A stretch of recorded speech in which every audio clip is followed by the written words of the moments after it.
საქართველოს Coca-Cola Bottlers Georgia's პარტნიორობით მილანის ახალგაზრდულ საფეხბურთო ბანაკს პირველად მასპინძლობს. პროექტის თანაორგანიზატორი იტალიის საელჩოა. ახალგაზრდული საფეხბურთო ბანაკის პროგრამა 7 დღიანია. ის აერთიანებს ვარჯიშს, ფეხბურთელების განვითარებასა და საკემპო გამოცდილებას.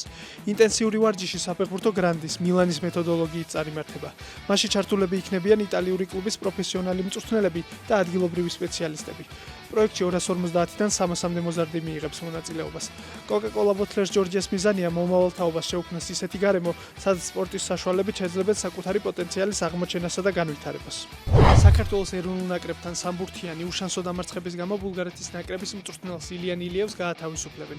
ეჯგუფში ესპანეთის ნაკრებმა თურქეთი 6-0 გაანადგურა და შედეგად საქართველოს გატანილი და გაშვებული გოლების უკეთესი მაჩვენებელით მეორე ადგილს იკავებს. ჰუსქორდმა კვარაცხელია და დავითაშვილი 9 ესპანელ ფეხბურთელთან ერთად ჯგუფის სიმბოლურ გუნდში შეიყვანა. საქართველოს მომდევნო შეხვედრას 11 ოქტომბერს სტუმრად ესპანეთის წინააღმდეგ გამართება. საქართველოს ეროვნული საკალათბურთო ნაკრები ევრობასკეტის მეოთხედფინალური მატჩისთვის ემზადება.